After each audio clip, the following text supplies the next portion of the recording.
Hey guys, आज हम बात करने वाले हैं प्रोडक्शन के बारे में। होप करता हूँ कि आपने लास्ट वीडियो देख लिया होगा।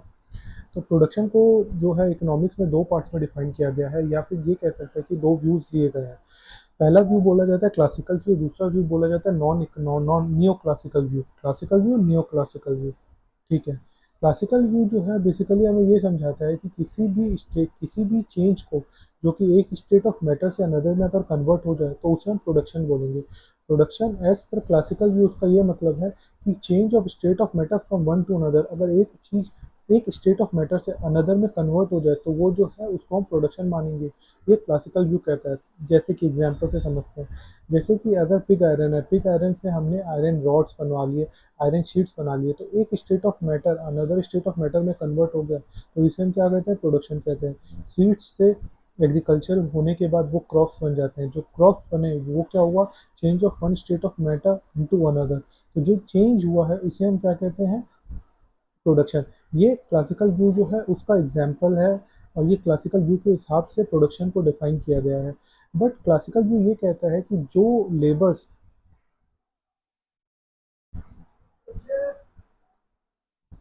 जो लेबर्स कोई भी लेबर अगर उसको एक स्टेट ऑफ मैटर से अनदर में कन्वर्ट कर देता है तो उसे प्रोडक्टिव लेबर कहा गया है। और जो स्टेट ऑफ मैटर से अनदर में कन्वर्ट नहीं कर पाता तो उसे अनप्रोडक्टिव लेबर कहा गया है। मतलब कि जो स्टेट ऑफ मैटर को चेंज करने में हेल्प करे वही एक प्रोडक्टिव लेबर है। और जो चीज़ हेल्प नहीं करे, या फिर जो लेबर हेल्प नहीं करे एक स्टेट ऑफ मैटर से अनदर कन्वर्ट करने में, वो अनप्रोडक्टिव लेबर है। पर क्लासिकल व्यू में ये भी कंसिडर करता है कि सर्विस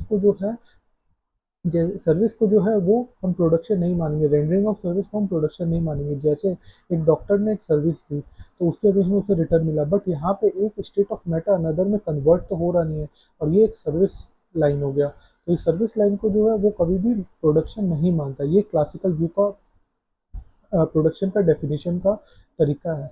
अब क्लासिकल व्यू जो है वो तीन एक स्टेट ऑफ मैटर अनदर में चेंज होता है। ये चेंज को उसने तीन पार्ट्स में डिफाइन किया है।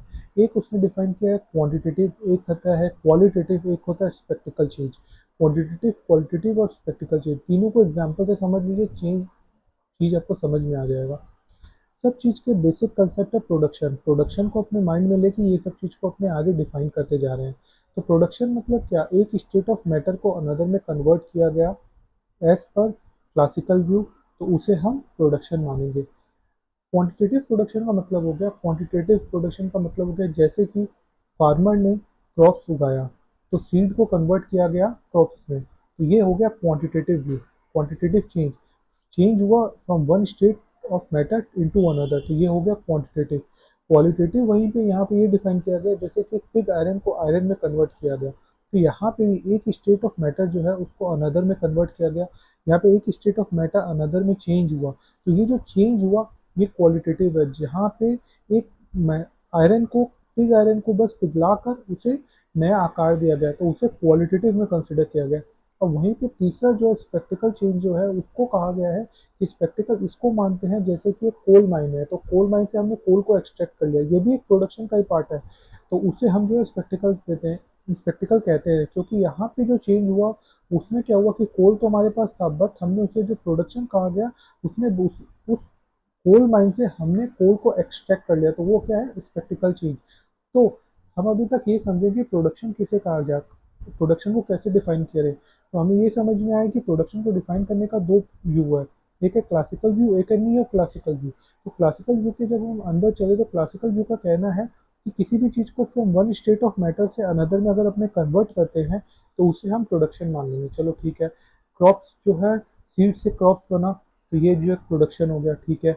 पिग आयरन से आयरन बना, ये भी एक प्रोडक्शन का पार्ट हो गया, वो भी ठीक है, कोई दिक्कत नहीं है। पर ये जो है, अब एक लेबर ने एक स्टेट ऑफ मैटर से अनदर में कन्वर्ट किया तो वो प्रोडक्टिव लेबर है, और अगर वो कन्वर्ट नहीं कर पाए तो वो अनप्रोडक्टिव लेबर है। जैसे कि डॉक्टर वाला एग्जांपल, अनप्रोडक्टिव लेबर। वहीं पे एक लेबर ने पिग आयरन को कन्वर्ट करके आयरन में चेंज किया from one state of matter into another, तो वो जो है प्रोडक्टिव लेबर हो गया। और इससे हमें ये समझ में आता है कि क्लासिकल व्यू जो है वो सर्विस इंडस्ट्री को कंसिडर नहीं करता है, क्योंकि सर्विस इंडस्ट्री में कुछ भी एक state of matter another state of matter में कन्वर्ट ही नहीं होता। और इससे हम आगे चले तो हमें समझाया गया कि प्रोडक्शन जो है उसमें एक state of matter into another change हो रहा है, बट ये जो चेंज है इसको फर्दर 3 पार्ट में डिफाइन किया गया, quantitative, qualitative and spectacled. Quantitative मतलब पूरा ही चेंज हो जा रहा है। एग्रीकल्चर में क्या होता है, सीड पूरा ही क्रॉप्स बन जा रहा है, अब वो सीड कहीं दिखेगा नहीं। वहीं पे क्वालिटेटिव में क्या हो रहा है, पिघला कर दूसरा आकार ले लिया जा रहा है। पिग आयरन तो था बट वहीं से आयरन टू आयरन हो रहा है, बट शेप चेंज हो जा रहा है। और स्पेक्टिकल क्या होता है, स्पेक्टिकल मतलब सब चीज़ वैसे का वैसे ही है, बस उसको एक्सट्रैक्ट कर लिया गया प्रोसेस करके, पोल को प्रोसेस करके हमने उसे पोल एक्सट्रैक्ट कर लिया। तो तीनों ही प्रोडक्शन का पार्ट है, तीनों में ही एक state of matter into another change हो रहा है, बट ये एज पर क्लासिकल व्यू का डेफिनेशन है। अब आगे चलते हैं तो हमें समझाया जाता है neo classical view. Neoclassical view जो है एन ई, नियो क्लासिकल को मैंने डिफाइन किया है एन ई, नियो क्लासिकल। उसका एन का वो फोकस करता है यूटिलिटी एंड एक्सचेंज पे। अभी यूटिलिटी एंड एक्सचेंज पे क्या है, उसका कहने, नियो क्लासिकल का कहने का मतलब है कि अगर किसी भी चीज़ से अगर हमें यूटिलिटी एक्सट्रैक्ट कर सकते हैं, या अगर किसी भी चीज़ से हमें यूटिलिटी मिलती है और उससे हम एक्सचेंज कर सकते हैं, तो हम उसे प्रोडक्शन मान लेंगे। तो neoclassical view N E is equal to U plus E. U मतलब यूटिलिटी मिलनी चाहिए प्लस एक्सचेंज होना चाहिए। इसको एग्जाम्पल से समझते हैं। जैसे कि मेरे को आईफोन चाहिए, तो आईफोन जो चाहिए उससे मुझे यूटिलिटी मिलती है। अब यहाँ पे अगर आप वर्ड यूटिलिटी यूटिलिटी करेंगे तो उससे कुछ होगा नहीं। यूटिलिटी का मतलब समझना सबसे ज़्यादा इंपॉर्टेंट है। उससे उसके लिए आप प्रीवियस वीडियो देख सकते हैं। यहाँ पे यूटिलिटी का मतलब ये होता है, यहाँ पे क्या सभी जगह यूटिलिटी का मतलब होता है U is equals to W, या फिर W is equals to U. Want को सेटिस्फाई जो चीज़ कर सके उसे हम यूटिलिटी कहते हैं। जैसे कि आईफोन है और आईफोन है और एक, सपोज करिए एक आईफोन है और एक गोप्रो है, या फिर एक आईफोन है और क्या बोलते हैं, एक्सबॉक्स है। एक आईफोन है और एक एक्सबॉक्स है, ये दो चीज़ें हैं मेरे पास। मुझे अभी जो है आईफोन चाहिए, तो अगर मुझे अगर आईफोन चाहिए तो यूटिलिटी मुझे मेरी जो वांट है, मुझे जो चीज़ चाहिए वो आईफोन है, तो मैं आईफोन पे पैसा लगा के आईफोन को खरीदूंगा। तो उससे क्या होगा, मेरा जो वांट है वो सेटिस्फाई हो गया। इसका क्या मतलब हुआ कि जो एक्सबॉक्स है उसका कोई यूटिलिटी नहीं है?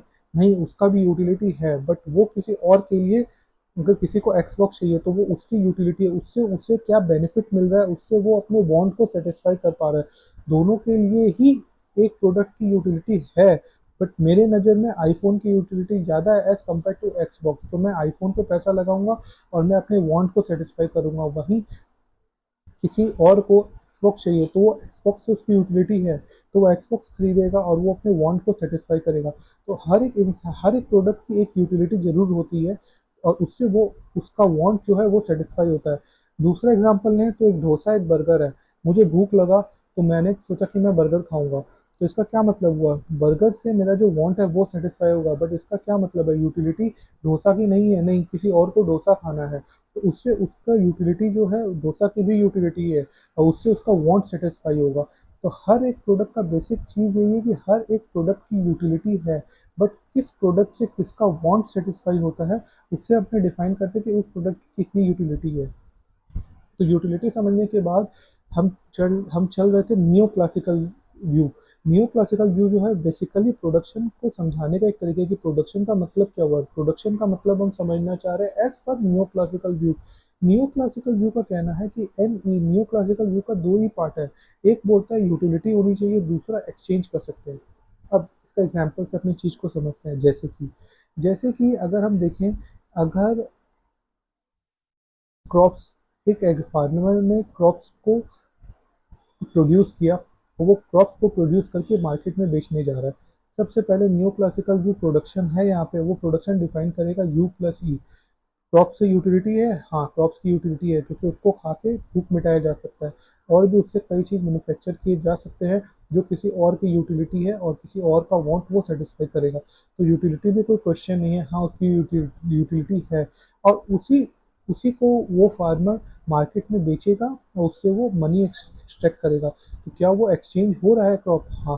तो utility is equals to, new classical view के हिसाब से production is equals to utility plus exchange. तो यहाँ यूटिलिटी भी है उस चीज़ की और एक्सचेंज भी हो रहा है। तो इसके हिसाब से ये वाला प्रोसेस जो है ये प्रोडक्शन का प्रोसेस माना गया as per new classical view. अब आगे चलते हैं। एक आर्टिस्ट ने परफॉर्म किया कहीं पे, उसके अगेंस्ट पे उसे कुछ पैसा मिला। तो न्यू क्लासिकल व्यू का सबसे अच्छी बात ये है कि जो क्लासिकल व्यू सर्विस पार्ट को कवर नहीं करता है, वहीं पे न्यू क्लासिकल व्यू जो है वो सर्विस पार्ट को कवर करता है। तो एक डॉक्टर ने अगर एक सर्विस दिया और उसके बेस में उससे कुछ मिला, तो वो जो है प्रोडक्शन हुआ। क्यों? क्योंकि यहाँ पे यूटिलिटी भी थी और एक्सचेंज भी था। यूटिलिटी और एक्सचेंज हुआ तो ही वो प्रोडक्शन का पार्ट माना गया। वहीं पे इसका अगर कॉन्ट्राडिक्ट में अगर अपने देखेंगे, एक फार्मर ने क्रॉप्स को प्रोड्यूस किया और प्रोड्यूस करने के बाद उसे खुद ही खा लिया, तो यहाँ पे क्या हुआ? ये प्रोडक्शन का पार्ट माना गया? प्रोडक्शन का पार्ट नहीं माना जाएगा। क्यों? क्योंकि यहाँ पे यूटिलिटी तो है उस क्रॉप से, बट उसे एक्सचेंज नहीं किया गया। एक नर्स ने सर्विस जो है, अपना नर्स की जो सर्विस है वो हॉस्पिटल में नहीं दे के घर पे दिया, तो ये इसे यूटिलिटी है हाँ, बट उसे एक्सचेंज नहीं हुआ, तो उसे हम नहीं मानेंगे सर्विस। एक हाउस वाइफ ने सर्विस जो है अपने घर पे दिया, उसे यूटिलिटी तो है बट उससे कुछ एक्सचेंज नहीं हुआ, तो यहाँ पे प्रोडक्शन उसी पार्ट को माना जाएगा जिससे यूटिलिटी भी होनी चाहिए और प्लस एक्सचेंज भी होना चाहिए। तो utility plus exchange is equal to non classical view. अब यहाँ पे एक बहुत ही अच्छा एग्जांपल दिया गया कि सपोज अगर किसी ने अफीम ड्रग्स को मैन्युफैक्चर किया, तो वो ड्रग्स की यूटिलिटी है, हाँ जरूर है, किसी ना किसी के लिए वो यूटिलिटी तो है ही है। प्लस क्या वो एक्सचेंज किया जा सकता है? ऑफकोर्स एक्सचेंज किया जा सकता है।